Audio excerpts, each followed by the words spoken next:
سڵاوتان لەوێ باراک ئۆباما ڕایگەیان ویلایەتە یەکگرتووەکانی ئەمریکا بەردەوام دەبێت لە پشتگیریکردنی عێراق و بۆ بۆردومانکردنی مۆڵگەکانی چەکدارانی داعش و گروپە چەکدارە تونڕەوەکان کەمێک بەر لە ئێستا لە وتارێکیدا کە تایبەت بوو لەسەر بارودۆخی عێراق ئۆباما ئاماژەی بەوەش کرد ئەمریکا بە هیچ شێوەیەک ڕێگە نادات چەکدارانی داعش بەرەو شاری بەغدا و هەولێر بڕۆن و بەردەوام لە پاراستنی ناوچەکانی عێراق. دەربارەی حکوومەتی داهاتووی عێراقیش ئۆباما وتی گواستنەوەی دەسەڵات لە عێراق بنەمایەکی گرنگە بۆ عێراقیەکان. داواشی کرد حکوومەتێکی بنکەفراوان با بەشداری سەرجەم لایەنەکان پێک بێنرێت.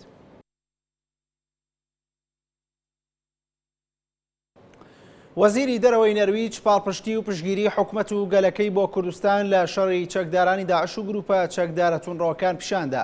لە پەیوەندیەکی تەلەفۆنیدا لەگەڵ مەسعود بارزانی سەرۆکی هەرێمی کوردستان وەزیری دەرەوەی نەرویج هاوسۆزی خۆی بۆ ئاوارەبوونی ئەو هاوڵاتیانە پیشاندا کە لە ترسی ڕەشەکانی گروپە چەکدارە تونڕەوەکان ئاوارە بوون و ماڵ و حاڵی خۆیان جێهێشتووە و ڕوویان لە هەرێمی کوردستان کردووە. وەزیری دەرەوەی نەرویج پاڵپشتی و پشتگیری حکوومەت و گەلی نەرویجیشی بۆ گەلی کوردستان لە شەڕی چەکدارانی داعش و گروپە چەکدارە تونڕەوەکان ڕاگەیان. وەکەنگاوێکی پراکتیکیش هەفتەی داهاتوو وەزیری دەرەوەی نەرویج سەردانی هەرێمی کوردستان دەکات. لە بەرامبەریشدا بارزانی ئاماژەی بەوە کرد گەلی کوردستان لە جیاتی جیانی ئازاد شەڕی دەوڵەتێکی تیرۆریستی دەکات کە چەکی هەردوو سوپای عێراق و سووریایی کەوتۆتە دەست.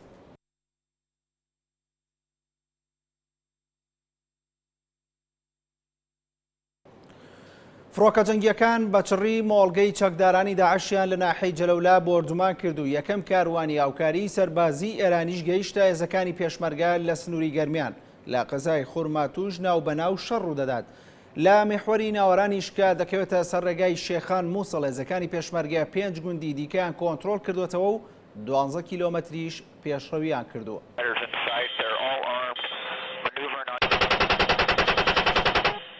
لەگەڵ بۆردومانی فڕۆکە جەنگیەکان بۆ سەربارەگاکانی چەکدارانی داعش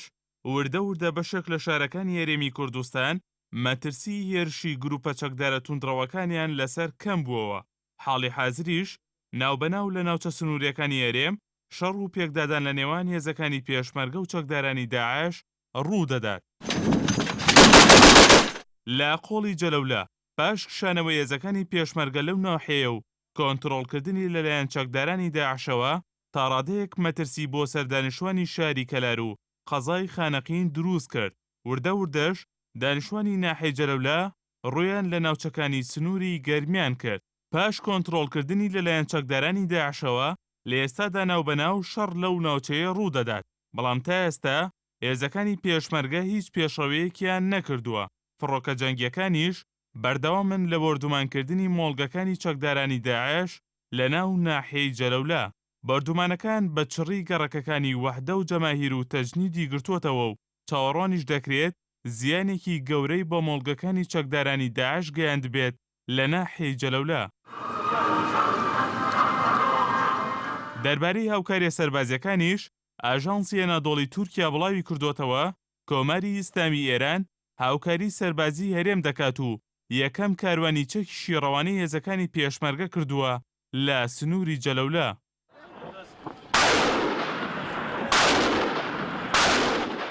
لە قۆڵی قەزای خورماتوشەوە کە چەکدارانی داعش بەردەوام لە هەوڵدان بۆ کۆنتڕۆڵکردنی قەزاکە بەڵام سەرجەم هەوڵەکان لەلایەن هێزەکانی پێشمەرگەوە شکستی هێناوە. کەریم شکور بەرپرسی ڕێخستنەکانی حەمرینی یەکێتی نیشتیمانی کوردستان لە قەزای خورماتوو ڕایگەیاند چەکدارانی داعش لە سنووری خورماتوو پاشەکشەیان کردووە و ژمارەیان کەم بووەتەوە. بەرپرسەکە یەکێتی لەو ناوچەیە ئاماژەی بەوەش کرد چەکدارانی داعش لە گوندەکانی یینجگا، سەلام، بیرەحمەد، عەبوود و ناحەی سلێمانبەگ لەژێر فشاردا گەنجانی ئەو ناوچەیە بەشداری شەڕ پێدەکەن لەگەڵ هێزەکانی پێشمەرگەی کوردستان. لە میحوەری ناوەڕانیش کە دەکەوێتە سەر ڕێگەی شێخان مووسڵ هێزەکانی پێشمەرگە 5 گوندی دیکەیان کۆنتڕۆڵ کردوێتەوە و 12 کیلۆمەتریش پێشڕەویان کردووە. سعید مەموزینی بەرپرسی ڕاگەیاندنی لیقی پارتی لە مووسڵ بە ئێنارتی ڕاگەیاند لە شەڕ و پێکدادانەکانی میحوەری ناوەڕان ژمارەیەک لە چەکداری داعش کوژراون و تەرمی 40 چەکداری دیکەشیان ڕەوانەی نەخۆشخانەکانی شاری مووسڵ کردووە.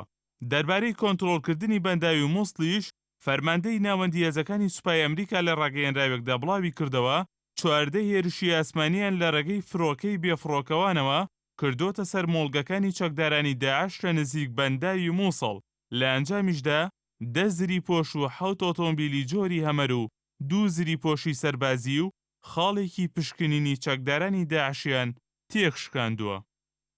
هونەر ئەحسان، NRT.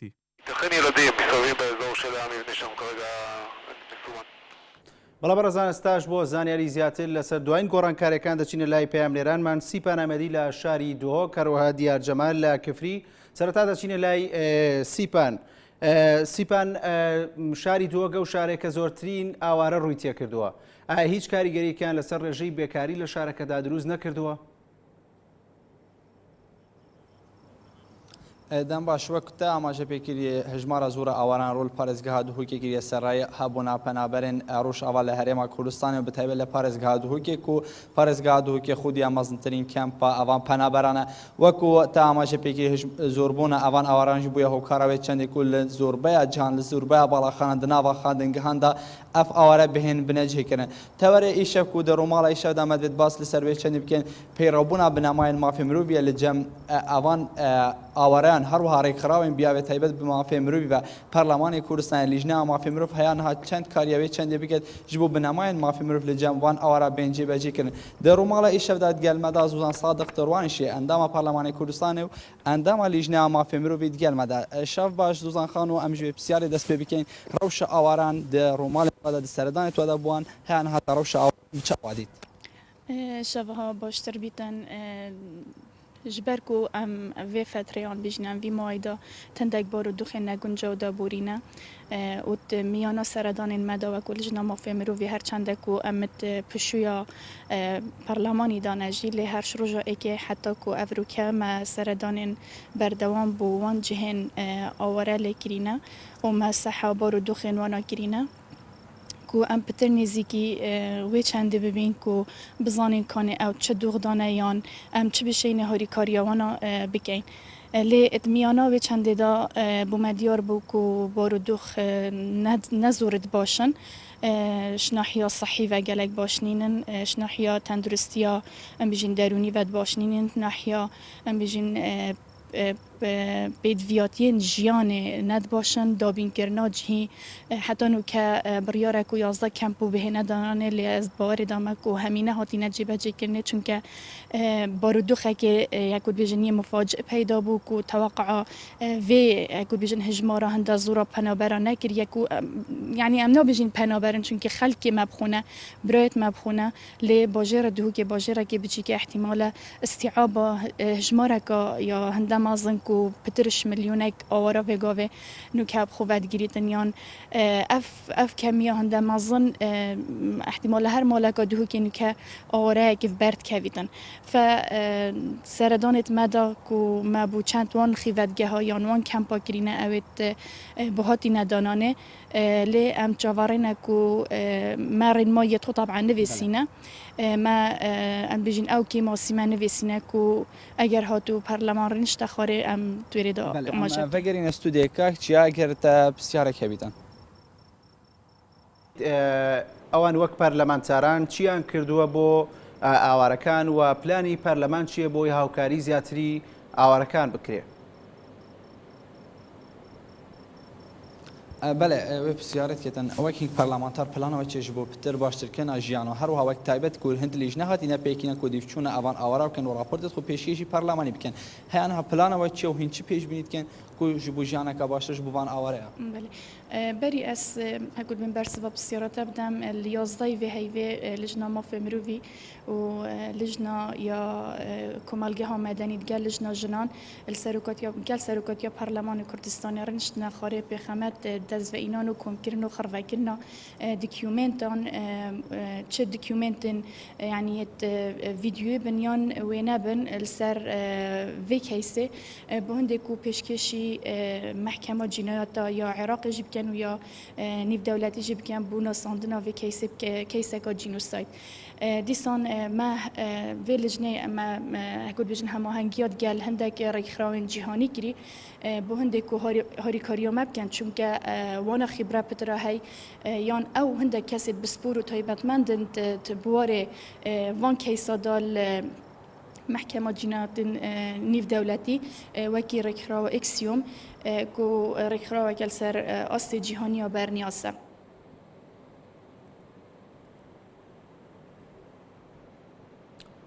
بەڵێ بەڕێزان وا دیارە کێشەیەکی تەکنیکی لە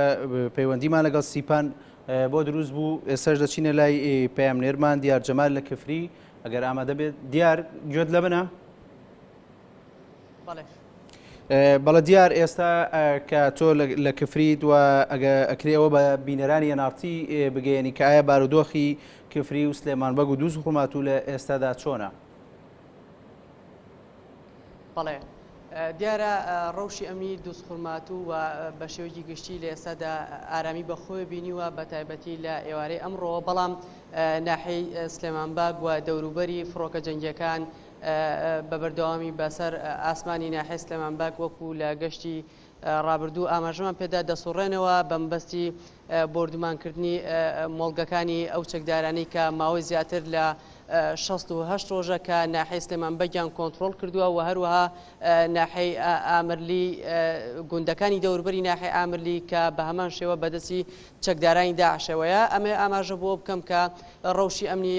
قەزای کفری بە شێوەیەکی گشتی ئارامە و هیچ خوڕقاتێکی ئەمنی لە سونرەکەدا نییە و تەواوی هێز ئەمنیەکان لە حاڵەتی ئامادە باشیدان نەک لە ناو قەزاکە بەڵکو لە دەرەوەی قەزاکە لەگەڵ دروستبوونی و ئەو ئاڵۆزەی کە بەشێک لە ناوچەکانی عراقی گرتوێتەوە. دیارە هێز ئەمنیەکان لە دەوروبەری قەزای کفری کەوتنە حاڵەتی ئامادەباشیەوە بمبەستی ڕوبەڕووبوونەوەی ئەو هەر چەکدارێک کە بێوێت دزە بکاتە ناو خاکی هەرێمی کوردستان و بە تایبەتی قەزای کفری. دیارە لەو چوارچێوەیەشدا ژمارێکی زۆر لە هاوڵاتیانی قەزای کفری وەکو خۆبەخش بەمبەستی پاڵپشتنی هێزەکانی پێشمەرگە ڕۆژانە دەچنە بەرەکانی پێشەوەی جەنگ. دیارەگەر گوێت لە من بێ فڕۆکە جەنگیەکانی سوپای عراقی لە ئەمڕۆدا بردومانی شوێنێکیان کردووە. بەڵێ لە ئەمڕۆدا فڕۆکانی سوپای عراق ئێوارەی ئەمڕۆ بردومانی ناو ناحەی سلێمانبەگیان کرد کە بووە هۆی پچڕانی کارەبای ناو ناحەی سلێمانبەگ و دەوروبەری ناحەی سلێمانبەگ و لە ئێستادا ئەو چەکدارانی باپێ و زانیارانی کە بەدەستی ئێمە گەیشتووە چەکدارەکان لە ناو ناحەی سلێمانبەگ هەڵاتون یاخود ڕۆشنە دەوروبەری ناحەکە یاخود ئەو گوندانەی کە دەکەونە سنووی ناحەکەەوە بە تایبەتی گوندەکانی حەفرێ و لقوم و گوندەکانی سەڕات و لە ئێستادا چەکدارەکان لەوێدا کۆبوونەتەوە بۆ پێی کە فڕۆکان بردومانی ناحەی سلێمانبەگ بکەن و هەروەها فڕۆکان هەر ئەم شەو چەند جارێک بردومانی دەوروبەری ناحەی ئامرلیان کردووە و کە ناحەی ئامرلیش ماوەی زیاتر لە 68 ڕۆژە بەدەستی هێز ئەمنیەکانەوە، بەڵام لەلایەن چەکدارانی داعش و گروپەتونڕەوەکانی ترەوە گەمارۆ دراون. بەڵێ دیار باسی لەوە کرد پاش بردومانی سوپای عراقی بۆ سلێمانبەگ ئایا پاش کشانەوەی چەکدارەکانی داعش لەو سنوورەیە ئێستا سلێمانبەگ هاوڵاتیانی تایە و یا هێزی پێشمەرگەیە لێی نزیک بۆتەوە زانیاریمان بیتێ لەسەرەوە؟ بەڵێ لە پاش شەڕپێکادانەکان لە پاش شەکشێکردنی هێزەکانی سوپای عراقی لە ناو ناحەی سلێمانبەگ وە کۆنتترۆلکردنی لەلایەن چەکدارانی داعش و گروپەتونڕەوەکانی ترەوە دیارە هێزەکانی پێشمەرگەش کە بە دووری چەند سەد مەترێک لە چەکدارەکانەوە دوورن کە لە سنووری قەزای دووسخورماتووە یاخود بڵین بە شێوەیەکی گشتی ناو ناحەی سلێمانبەگ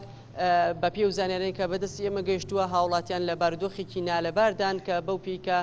ژمارێکی لە سەداسی ئەتوانین بڵێن هاوڵاتیان لە ناو ناحەکەدا ماوە ناتوان بێنە دەرەوەی ناحەکە بۆ پێیکە چەکدارەکان لەلایەن چەکدارەکان و فشارێن لەسەر یاخود باس لەوە دەکرێت کە هەڕەشیان لێ دەکرێت بۆەوەی ئەگەر ناحەکە بەجێ بێڵن کە هەڕەشەی کوشتنیان لێەکان. لە ئێستادا بارودۆخی ناو ناحەی سلێمانبەگ هاوڵاتیان لە بارودۆخێکی خراپدان و هەموو شتێکیان لێ بڕاوە و داوا دەکەن لەلایەنە پەیوەندیدارەکان لە هێز ئەمنیەکان بۆ ئەوەی چیتر ڕزگاریان بێت لەو دۆخی کە ئێستا دەتێدان. بەڵێ دیار دەگەڕینە وڵات دەچینەوە لای پاملێرمان سیپان ئەمەدی لە شاری دۆک. سیپان ئەگەر لە میوانەکەت بپرسی کە ئەوان وەکو کە ئەندامی لیژنەی مافی مرۆڤی پەرلەمانی کوردستانە، ئایا پلانیان چییە بۆ ئاوارەکان لە کاتێکدا کە شاری دۆک زۆرترین ئاوارەی تێدایە؟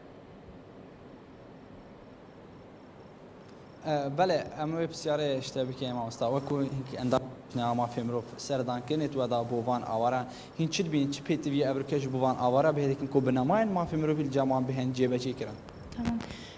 ئێکەم جار دوێتەن ژینگە یان بێ ئەبوو بهێتە دروستکردنێ ji dana naxîveta û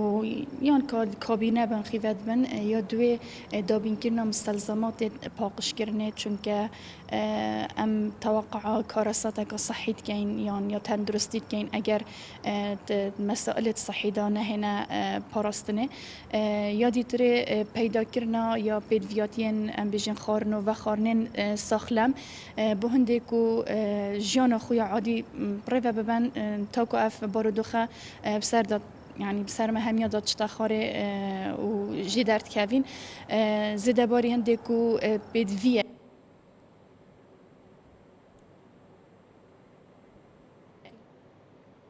بەڵە بەرەزان وا دیارە کێشەی تەکنیکیمانێ لە شاری دۆک دەچینەوە لای پاملێرمان دیار جەمال. دیارگەر گوێت لە منە دەمەوە پرسم لە دەوروبەری تۆ لە وێنەکانەوە دەرەکەوێت کۆمەڵێک پێشمەرگە دەرەکەون ئەگەر بیان دوێنی لێ دوانمان بۆ بدەن بزانین بەم درەنگەی شەو کە لەو ناوەن دانەوێت چی بڵێن. بەڵێ دیارە وەکو پێشووتر ئاماژەم پێدا کە لەگەڵ ئەو شەڕانەی کە لە دەوروبەری ناحەکانی سلێمان بەگوانە ڕوویدا هێزەکانی پێشمەرگە تەواوی خاڵە سونورەکانی هەرێمی کوردستانیان پاراست و هێزێکی یاخود کۆمەڵێکی زۆر لە هاوڵاتیانی دانیشتوی قەزای کفری و دەوروبەری بە شێوەیەکی خۆبەخشانە بە شەو بە ڕۆژ لە هاوشانی هێزەکانی پێشمەرگە لە بەرەکانی پێشەوەی جەنگدان بە مەبەستی پاراستنی خاکی هەرێمی کوردستان. من ئێساکە ئەمەوێت ڕای ئەو هاوڵاتی خۆبەخشانە وەربگرم و لە نزیکەوە بیان دوێنم. بەڵێ ئەگەر پێمان بڵێ ئێوە وەکو هاوڵاتیەکی خۆبەخێش چوونە بۆ بەرەکانی پێشەوە ماوەی چەند ڕۆژە ئێوە چوونەتە بەرەکانی پێشەوەی جێ؟ لەو کاتەوەی هێزەکانی داعش جوڵەیان کردووە لەم سنوورە بەشێک لە ئەو ناوچانەی کە سونە نشینن کەوتووەتە ژێردەستی هێزی بڵێن داعش. هێزەکانی پێشمەرگەی کوردستان کە ڕۆیشتووەتە سنوورەکان ئێمەش وەک خەڵکی شاری کفری هەریکێک لێ ئێمە ڕەنگە ئەلتیزاماتی تریشی هەبێ بەڵام بە شەوان بۆ پاراستنی ئەمنێتی شارەکە هەمومان هاوشانی پێشمەرگەکانمان هاوشانی براکانمان بۆ پاراستنی ئەمنێتی شارەکە شەونخونیەکەین بۆ ئەوەی خوشک و برا و کەس و کارەکانمان بەهێمنی بخۆیێت لە شارە. بەڵێ من ئەمەوێت ڕای چەند کەسێکی ترتان وەرگرم ئەگەر بێتەیەرە ئێوە وەکو هاوڵاتی خۆبەخش کە ڕۆژانە لە قەزای کفریەوە یاخود شەوانە دەچن بۆ بەرەکانی پێشەوەی جەنگ لەلایەنی کێوە ئێوە چەک و پێداویستەکانتان پێ ئەدرێت یاخود ئەو چەکانی بەکارێنین هی خۆتان یاخود لەلایەن لایەنێکی دیاریکراوە پێتان دەدرێت؟ ئەوەی کە ئێمە لێراکەین خۆبەخشین چەکەکان و فیشەکانی شمان هەرمووی لایەن خۆمان دابیمان کردبەوەی بەرگری لە شارەکەمان بکەین کە لە دێڕ زمانەوە ئەم شارە بە خوددان ناسراوە و هەر لە کۆنەوە ئەمە بەر هێرش کەوتووە شارە لە سەدەمی بەحسەوە تا ئێستاکەشەوەش داعش لە سنوورەکانمان نزگا. ئێمە سەرڕایەوەی کە بە خۆبەخشانە شەوان لە دەرەوەی شاری واتە سنوورەکانی بەڵام لە هەمان کاتە لە ناوەی شارش بە ڕۆژیش کۆمەڵێک گەنجی مان هەیە کە چاودێری ئەو کەسانەکەن کە ئەو ئاوارانەکەن کە هاتوونەتە ناو قەزای کفریوە و ئێمەش خۆبەخشانە بە شەو بە ڕۆژ لە خزمەتی شارەکان بۆ بەرگری بکەین لە شارەکەمان دژی ئەو تیرۆستانەی کە هاتوونەتە سنوورەکەمان و ئەوەی بینیمان کە لە شوێنەکانی تری وەکو شنگال کردویانە بۆ ئێمە نامانەوێتەوە کارەسەدانە لێراکە دووبارە بێتەوە بە خوێنی خۆمان بەرگری لە خاکمانەکەین. ئێوەکو هاوڵاتی خۆبەخش داواتان نەکردووە لە وەزارەتی پێشمەرگە یاخود لە فەرماندە سەربازیەکانی ئەم ناوچەیە کە چەک و پێداویستیتان بۆ دابین بکات بە چەکی خۆتان دەڕۆن؟ بەچەکی ئەوەی لە حاڵی ئێستا هەیە وەزارەتی پێشمەرگە تا ئێستاکەوەی کە هاتووە لە دەرەوەچەی کەم بەدەستگەیشتووە بەڵام ئەگەر لە داهاتووە بێت و ئەو چەکانە کە لە دەرەوە بەڵێنراوە کە بکات هەرێمی کوردستان ئەم چەکانە بەڕشێوەیەکی ڕێکوپێک ڕێکخرا و سەرپەرشتی بکرێت و بگەێتە دەست ئەم خۆبەخشانە ئەوە باشترە بێ ئەوە چەکی پێشکەوتونم بەڵام تا ئێستاکە هیچ شتێکی وانە چکم لە هەرێمی کوردستانە خۆمان نەزانین وەزارەتی پێشمەرگە ئەو چەکە ئەوتۆی لە بەردەستانیە کە دابەشی کا بەسەر ئەم خۆبەخشانە و ئێمەش هەر بەچێکی خۆمانی تا ئێستاگە بەڵام ئەگە لە داهاتووە ئەو چەکانە گەیشت ئەوە بەسەر خۆبەخشەکانە بەڵام بە شێوەیەکی ڕێکخراو ئەڵێم بۆی داهاتوو لیان وەربگیرێتەوە دوای بە ئەم بارودۆخە کۆتاییات. ئێوە جگەلەوەی کە وەکو خۆبەخشێک دەچن بۆ بەرەکانی پێشەوەی جەنگ هیچ ئیلتیزامێکتان هەیە بە هێزەکانی پێشمەرگەوە یاخود بە ئارزوی خۆتان ئەچن بۆیە کاتتان بۆ دیاریکراوە بۆی بچنە پێشەوە یاخود هیچ کارێکی ترتانەیە ئێوە؟ ئێمە وەکو خۆبەخشەکان چەند خاڵێکمان پێ درراوە لەوەیە کە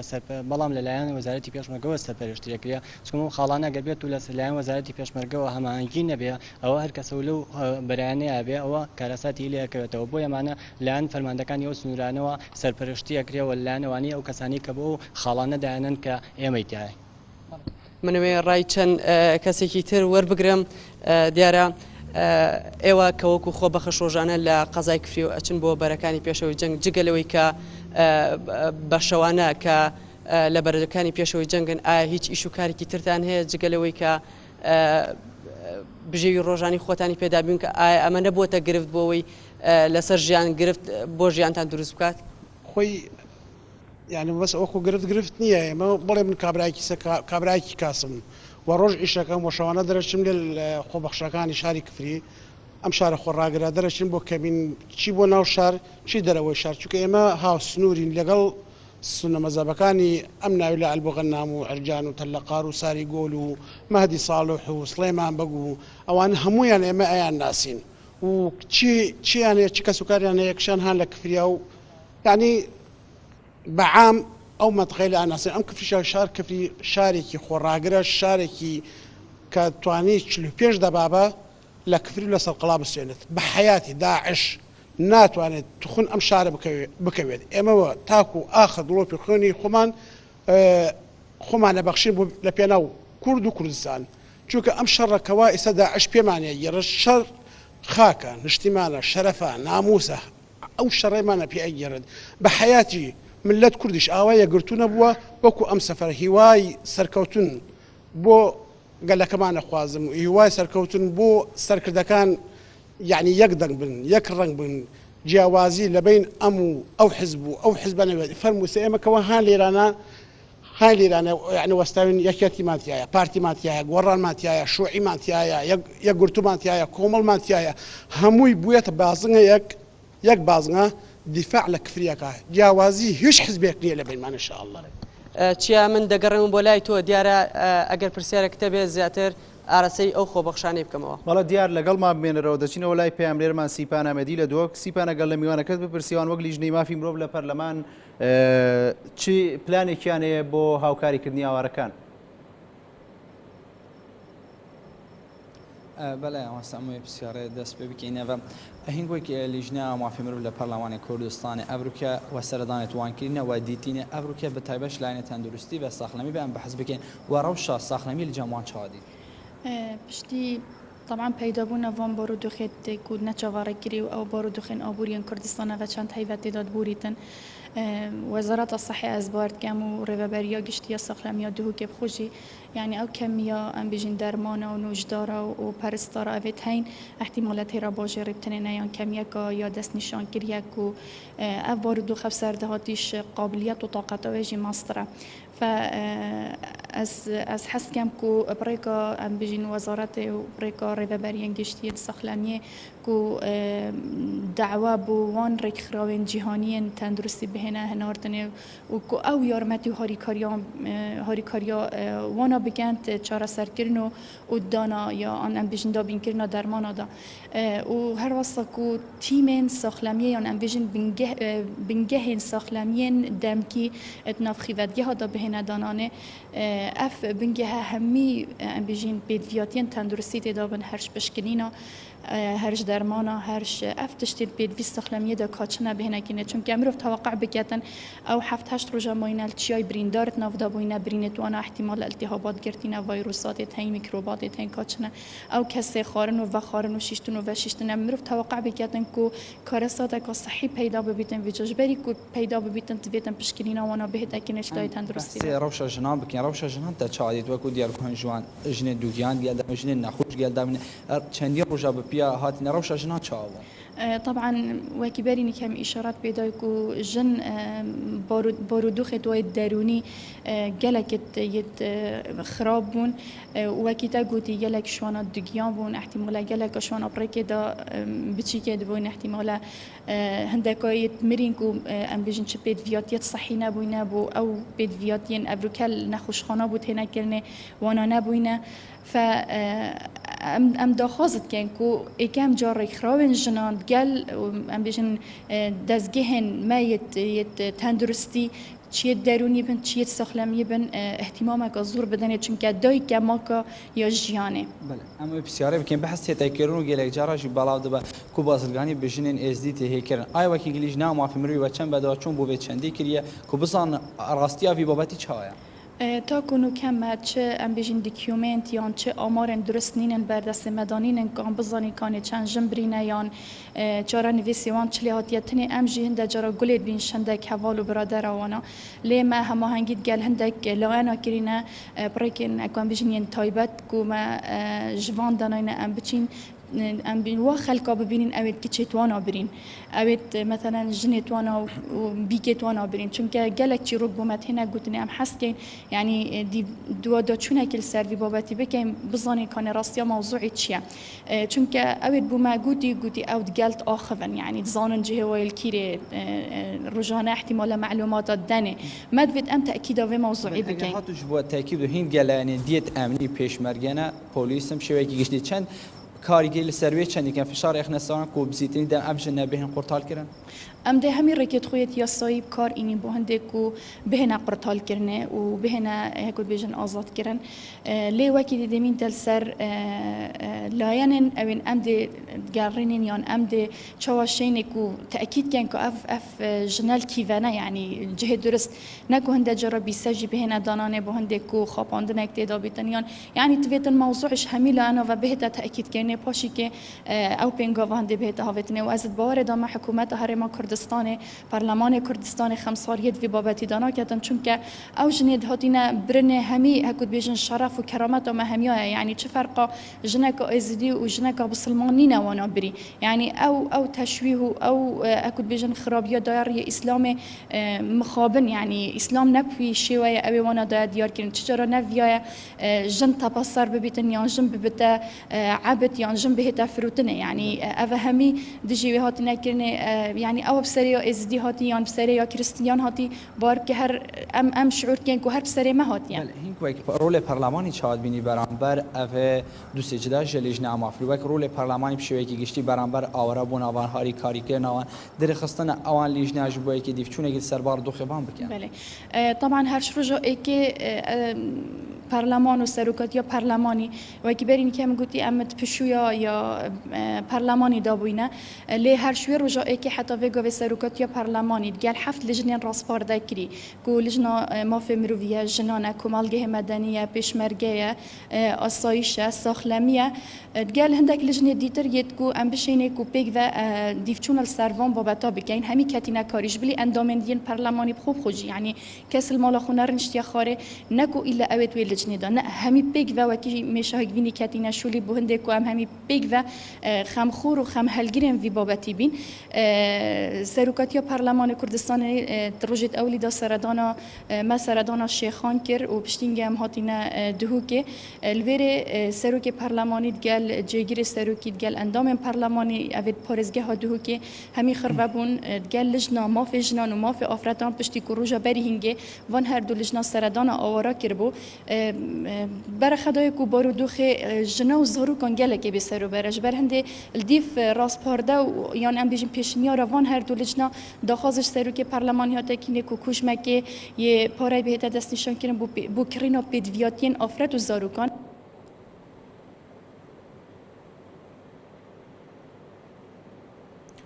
بەڵێ بەڕێزان وا دیارە دووارە کێشەی تەکنیکیمانەیە لە شاری دۆک دەچینەوە لای پەیامنێرمان دیار جەمال لە کفری دیار دەمێ پرسیاری ئەوە بکەم ژیانی هاوڵاتیانی کفری و دەوروبەری و ئەو ناوچانەی کە هێزەکانی پێشمەرگەی لێ هاوڵاتیان ڕۆژانە بارودۆخیان چۆنە گوزەرێ و ئایا بازاڕ و کار و کەسابەتی هاوڵاتیان چۆنە؟ بەڵێ بە شێوەیەکی گشتی لە قەزای کفری دۆخ بە شێوەیەکی ئارام دەڕات بەڕێوە و هاوڵاتیان لە دۆخێکی ئارامدان بەڵام ئەوەی بۆ تەمای گرفت بۆ قەزای کفری ئەویش ئەوەیە کە ئەو ئاوارانەی ڕویان لە قەزاکە کردووە کە نەبوونی کەمپێک وای کردووە کە گرفت بۆ ئەم قەزایە دروست بکات بەو پێی کە فشارێکی زۆر لەسەر ئەم شارە دروست بووە کە کریخان و وەکو قایمقامی قەزای کفری لە گەشتی ڕابردوودا ئاماژەی پێدا کە بە شێوکی بەرچاو ڕووی لە بەرزبوونەوە کردووە و هەروە شتومەک و کاڵا بە شێوکی بەرچاو بەرز بۆتەوە بەڵام بە شێوکی گشتی دۆخی ئەمنی ئارامە و زەمینەکان توانیوانە تەواوی دۆخەکە کۆنتترۆل بکەن ئەگەر دەرفەتم بدەیتێ من ئەمەوێت ڕای چەند هاوڵاتێکی دیکەی خۆبەخ شۆر بگرم بەڵێ ئەگەر پێمان بڵێ ئێوە وەکو خۆبەخش کە ڕۆژانە چن بۆ بەرەکانی پێشەوەی جەنگ ئایا ئەو چەکانی بەکارێنن چەکی سووکن یاخود چەکی قورسانیش پێ بەمبەستی ئەوەی کە چونەتە بەرەکانی پێشەوەی جەنگ ئێمە حالێن زیاتر کلاشنکۆفمان پێەیە چەند وڵاتەیەکی شێ یاخود چەند سەرمایەدارێکە لە لایەنی خۆیان و بیکەسی و ئاربچیانیش بۆ ئێمە دابین کردووە بۆ ئەوەی ئێمە خۆمانی پێ بپارێزین و شارەکە و نیشتمانەکەمانی پێ بپارێزین بەڵام ئێمە داواکاریمان لە وزارەتی پێشمەرگەیە بە تایبەتی و فەرماندەی هێزە چەکدارەکانی هەرێمی کوردستان ئەم هاوڵاتیە خۆبەخشانە پڕچەک بکە. ئێوە تاکو ێساکە بەو پێی کەمەوە چەند شەوێکە کە دەچنە بەرەکانی پێشەوەی جەنگ و شەوانە لەوێ دەمێنەوە تا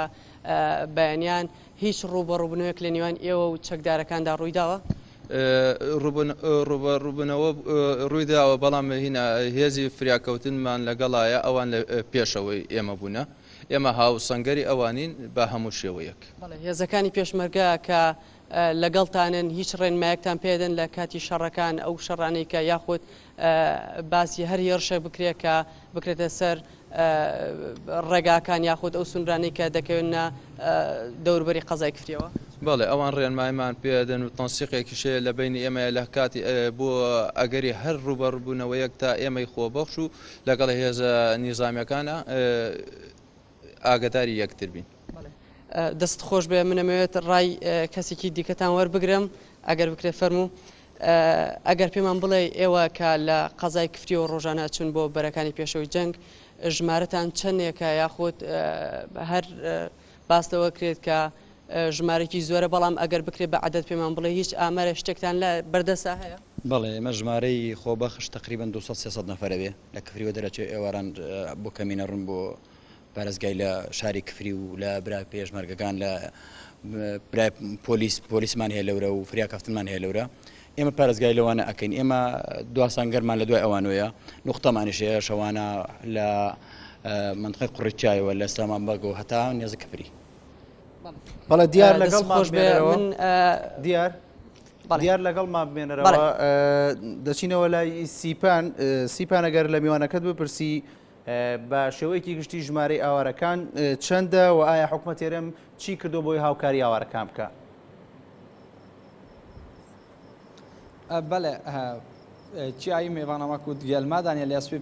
پرسیارەتە ئەس بەرسە بدەم هژمارە ئەوانم بشێوەیەکی گشتی لە پارێزگا هاتووکێ ئاوارەت گەل پەنابەرانگی هەشتینە 700,000 ئاوارە و پەنابەران لە سنوورێ پارێزگا هاتووکێ وەکو دیار کۆم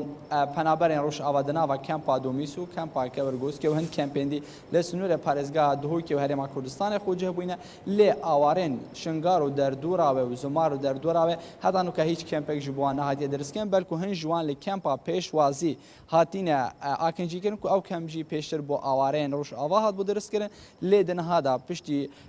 پارێزگارێ دووکێ دیگەل ئەنجومەنێ پارێزگار دووکێ و دیگەل هەندە ڕێڤەبەریەن میری لە پارێزگا دووکێ کۆمبۆن ئەنجامدا لە دوی گەشتنەوەی بریارێک و 11 جهاتن دەست نیشانکردن و کەمژ بۆ ئاواران تێدا بهێن دروستکردن لێ هەیان هات دەست پێکێنە ئەوان کەمپا بتنێ سێ کەمپان دەست پێکریە هۆکارەوەی چەندی زبرین و دەست پێنەکەێنە ئاواکەین ئەوان کەمپا نەبوونا بۆ جایەکە تایبەتە بۆیە چەندێک و بشت ئەوان کەمپا دەست پێ بکەن چونکی دروستکردنا کەمپاژی دەبێت لە دیفەنس ستانداردین جیهانی بە و هەمی پێتیڤیەکە ژیانی و هەمی مەرجێکی تەندروستی بشێوەیەکی گشتی ناوەوان کەمپا دەهەبە لەو ڕەهەیان هات دەست بە ئاواکردن ئەوان 11 کەمپانە هاتیەکردنش بۆ ئاواران لێ بەرەف نزیکبوون ئاوارزێ نیە خاندنە بەچین ئەڤژی هۆکارێکە کو نەها زۆربای خاندنگی هەن سنوورێ پارێزگا دووکێ ئاوارە تێدا ئاکنجی بووینە دەمێکی دەڵێن ئاوان خاندنگهادا هیچ مەرجێکی تەندروستی یان هیچ مەرجێکی ساخلەمی تێدانینە. بەڵە سیپان زۆرترین ئاوارە لە شاری دۆگ لەکوێی شارەکەدا نیشتەجێ کراون و لەکوێ دەمێننەوە؟ زۆربەی ئاواران دناوە خاندنگەهادا دناوە باڵاخانەدا دناوە هەند ئەوان باڵاخانە یان هەند ئەوان باڵاخانێک و ژلای کردێ تایبەت بە هاتین دروستکردن هەم بۆ مەرەمن گەشتیاریان هەم یەکێن ئاکنجی بوونێک و نەهای ژێر قۆناغا جێبەجێکردنێدا و تەمام نەبووینە دناوەوان باڵاخانەدا ئاکنجی بووینە لێ ڕخنەوەی چەندێ بەردام دەهێگرتن و زۆربەی ئەوان جا نەجهێن بە ژیانە خەلکینە یان و نەجهەیەکی ژینگەهەکە تەواوەک و خەلێک بشێت تێدا بژیتن چونکی دناوە خاندنگەهادا ئەڤروکە ئەگەر نێزی 100 خێزان دناوە خاندنگەهەیەکێدا بمینن دناوەوەی خاندنگەهێدا پێتیوی سەرشوێ هەیە پێتیوی WC هەیە پێتیوی هەبوونا لێنانگە هەیە دەمێکیدا خاندنگەش بۆ خاندنە هاتیە دروستکردن نەک بوو بە حەواندنە نێزی 100 خێزانە ئەوەژی بووە هۆکارەوەی چەندێک و هەند گلەیەن بەردام هەمن ژبال ڕێکخراوین جیهانیان ژبال ساخلەمیە پارێزگا دووکە ژبال لایەنین پەیوەندەر چونکی نەبوون ئامەرجێن پێتیوی بۆ یەکێ پێشبینیاوەی چەندێتکەن کو هەبوونا نەخوشیێن دەم درێژیان هەبوونا نەخوشیێن ڤەگر دناوەوان کەمپادا بهێ بەڵافکرد وەکی نەخوشیە کولێرێ ئەگەر هاتو ڕێگە چارەیان زی بوون هەیە دیتن و کەم ji بوان نەهێن دروستکردن لێمە دەوێت ئاماژە بکەمەوەی چەندێژیم خەلکی پارێزگا دووکێ بشێوەیەکی گشتی بە قەزایان دەردوو بە بەردام ئالیکاریان بەردام پێشکەشی ئەوان ئاواراتکەن ji بۆ vەیەکێکی دەهان کەمپ هاتینە دانان ji بۆ کۆنڤەکێنە ئەوان ئالیکاریە لێمە دەوێت ئاماژە بکەمەوەی چەندێژی کۆڕۆلە خەلکی پارێزگا دووکێش بینەکەن لە دەمی هاتنە کوردێن ڕوشاوا بۆ پارێزگا دووکێ و هەیەها یانکو هەیەما 3 ساڵان بەردام خەلکێ vê پارێزگەهە بگشتی بە هەمی تەخ و چینێن خوو بە بەردامە ji بۆ کۆنڤەکێنە ئالیکاریان سەرواندا سەرای وێ چەندێک و حکوومەت هەرێما کوردستانیش دەم بودەم ji بۆ دروستکردنا کەمپا ji بۆ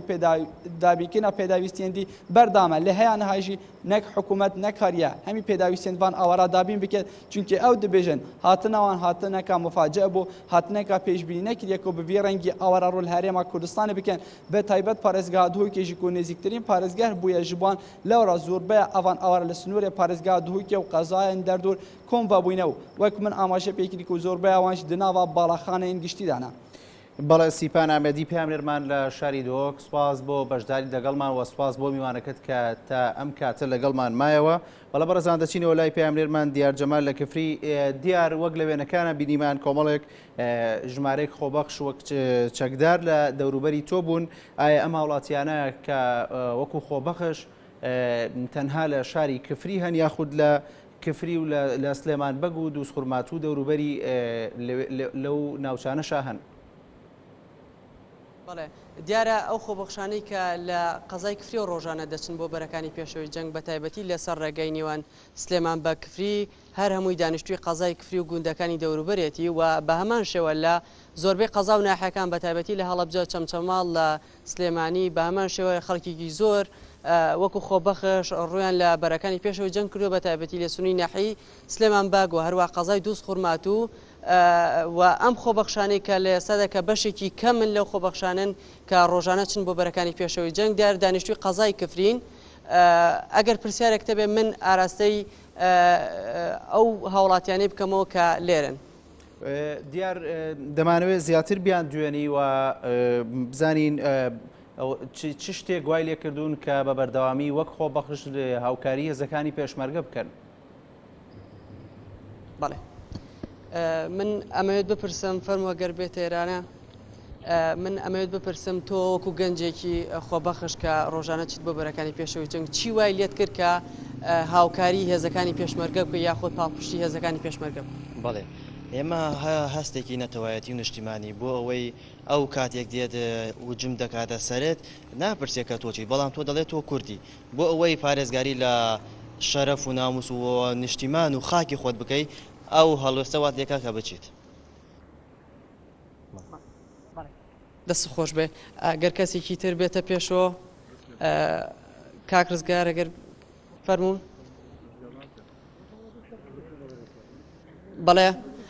بەڵێ دیارە ئەو هاوڵاتیانەی کە لە ئێسادا لە دەوروبەری من کۆبوونێتەوەکو پێشووتر ئاماژەم پێدا ژمارەی کەم بوون لەو خۆبەخشانەی کە ڕۆژانە دێنەوە دەچنە بەرەکانی پێشەوەی جەنگ و ئەمەوێت ڕای یەک هاوڵاتیەک وەربگرم فەرموو تۆکو گەنجێکی خۆبەخش کە ڕۆژانە لەگەڵ برا پێشمەرگەکان لە بەرەکانی پێشەوەی جەنگدان تۆ چی وای لێت کرد کە بچێت بەرەکانی پێشەوە یاخود پیشەی تو چێ ئێستاکە کە ڕۆژانە لەگەڵ برا پێشمەرگەکان دای؟ بەڵێ من وەکو کاسبکارێک هاوکاری خۆم پشتیوانی خۆم بەخشم بە هەموو کورد و کوردستان بە تایبەتی شارەکەی خۆم کفری لەگەڵ هەموو هاوڕێکانمە هاوپیشەکانمە چوونەتە بەرەکانی جەنگ ئەگەر نەچوینە بەرەکانی جەنگیش ئێمە لە ناو شاری خۆمانە پشتیوانی هەموو کەس و کار و هەموو ئەو کەسانە دەکەین کە پارێزگاری لە خاک و نیشتیمانەکە ئێمە ئەبێ سەرەتا چۆن ئێمە دایک ئێمە بەخێو کوردو ئەبێ ئێمەش کوردستان و خاکی کوردستان بەخێو بکەین وەکو دایکە سەیری بکەین. من یەک پەیامەیە بۆ داعش و بۆ وانەی کە گەرە شێوێنن بزان هەموو عێراق بگرن ناتوان شاری کفری بگرن. زۆر سپاس. بەڵێ دیار بەڵێ چیە من بەڵێ بەڵێ دیار ئەگەر ئەو پرسیارە لەو خۆبەخشانە بکەی کە چەکیان هەڵگرتووە بۆ پاراستنی خاکی کوردستان ئایا پیشیان چییەوە ڕۆژانە کار و کاری خۆیان چیەوە بە چیەوە مەشغوڵن سەرقاڵی چ کارێکن؟ بەڵێ من ئەو پرسیاری جەنابەت ئێستا ئاراستەی بەشێک لەو خۆبەخشانە ئەەکەم دیارە ئێستاکە گوێمان لەوەدایە کە فڕۆکە جەنگەکانی سوپای عراقی بردومانی ناحەکانی دەوروبەری سلێمانبەگ دەکەن و گوێمان بە دەنگی فڕۆکەوەیە کە بەسەر ئاسمانی ئەو ناحەیەندا دەسوڕێتەوە. من ئەو پرسیارەی تۆ ئاراستەی هاوڵاتیانەکەم ئەگەر کەسێکدان بێتە پێشەوە. بەڵێ تۆ وەکو گەنجێکی خۆبەخش کە ئێستاکە چەکت هەڵگرتووە تۆ پیشە چییە یاخۆت ڕۆژانە بەچیەوە سەرقاڵی؟ من پیشەم کاسب بکارم و ڕۆژانە بە کاسبی خۆمەوە سەرقاڵم و شەوان شەگەڵ برادران هاچین بۆ بەرەکانی جەنگ بۆ ئەوەی بتوانین شارەکەمان پارێزین. ئایا ئەمە هیچ گرفتێکی بۆ تو دروست نەکردووە کە تۆ بە ڕۆژانە کار دەکەیت وە بە شەوانش چەک هەڵدەگریت و ئەڕۆیتە بەرەکانی پێشەوە؟ ئاسایە مادەم لە پێناو خاک و نیشتیمانەکەمە یاسایە هیچ گرنگێکی نییە لە بەرامبەر من. دەست خۆش بێ ئەگەر کەسێکی تر بێتە پێشەوە. بەڵێ فەرموو ئەگەر پێمان بڵێ تۆکو هاوڵاتێکی دانیشتووی قەزای کفری تۆ تا چەند هەست بە ئارامیەکەی کە ئەم خۆبەخشانە کە ڕۆژانە ئەچنە بەرەکانی پێشەوەی جەنگ؟ وڵی سەرەتا حەزەکەم دەستخۆشیێک لە ئەو هاوڵاتیە خۆبەخشانە بکەم و بە تایبەتی پێشمەرگە نەمرەکان زۆر سوپاسیان ئەەکەین زۆر سوپاسی خۆبەخشەکان ئەەکەین کە ئەو سنوورانەی کوردستانیان پاراستووە. ئێمە زۆر لە سایەی پێشمەرگە و خۆبەخشەکانی کفری زۆر لە ئارامیەکی بە تەواو داین و دەستخۆشییانش لیەکەین. ئینشاءڵڵا کفری هەروە بە ئارامی ئەمێنێتەوە و لەوەشی خۆشتر ئێمە ئەوەیە کە زۆربەی گەنجەکان بەڵێ هەندێکیان چەکیان پێ نییە بەڵام هەندێکیان بە معنەویات بە معنەوی ئەوەی کە پێشمەرگە زیاد ئەکەن بە معنەویات لەگەڵیان قسە بکەن بۆ ئەوەی پێشمەرگە هەستی نەتەوایەتی زیاتر بێ و زۆر سوپاسی پێشمەرگە و خۆبەخشەکان شەکەین. تۆ وەکوتت هەست بە ئارامیەکەم کە تەواوی ئەم برایەنە کە ڕۆژانە چنە بەرەکانی پێشەوەی جەنگ و لەمان کاتە تۆ داواکاری چێ لە هێز ئەمنیەکان؟ واللهی داواکاریمان ئەوەیە کە زیاتر هێزە ئەمنیەکان زیاتر هەوڵ بدەن کە سنوورەکانی کوردستان زیاتر بپارێزن و هەروە بە تایبەتی بازگەکان کە ئەو عارەبانە یان ئەو پەنابەرانە دێنە ناو شارەکەەوە زیاتر ئەویان لەگەڵ بکەن کە خەڵکی کوێن گەنجەکانیان لەکوێیە پیاوەکانیان لەکوێ نەک بەس کۆمەڵێک ئایلەیەک دێ و کۆمەڵێ ژنی لەگەڵە و دووسێ پیاوی لەگەڵە خۆزگە زیاتر و زیاتر ئەو قسانیان لەگەڵ بکەن و زیاتر ئینیان بۆ بکەن بۆ ئەوەی زیاتر ناو شاری کفری نەشێوێن و هەروە زۆر سوپاسی بازەکانی کفریش دەکەین. لە ماوەی ڕابردوودا ژمارەیەک لە هاوڵاتیانی دانیشتووی ئەم قەزای بەتایبەتی چینی گەنجان خۆپشاندانیان بۆ بەردەم قایمقامەتی قەزاکە بە ئەنجام گەیاند واروە هێزەمنیەکان داوایان کرد کەمپێک بۆ خێزانە عەرەبانە بکرێتەوە کە ڕۆیان لەم قەزایە کردووە. ئایا نەبوونی کەمپ گرفتی بۆ ئەم قەزایە؟ وڵی بڵێ بەڕاستی نەبوونی کەم بۆتە کێشەیەک بۆ خەڵکی کوردستان بۆ خەڵکی شارەکە کە کفری ئێستا زۆربەی گەنجەکان کە وا لە هاوسەرگیریدان ئەو پەنابەرانە دێنە ئەو شارە دێنە کفری خانی و ئەوانیان زۆر یعنی بە پارەیەکی زۆر والی ئەەکەن کە خاوەن خانیەکە بیداپیان و زۆربەی گەنجەکانی خۆمانش ئەوەیە کە ناتوانێت خانی بە ئاسانی بگرێەوە کرێ. ئێمە زۆر داوای لە حکوومەت یاریێمی کوردستانەکەین کەمپێکیان بۆ بکەنەوە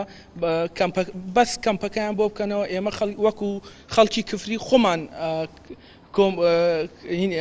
ینی سەرپەرشتیانەکەین و خۆمان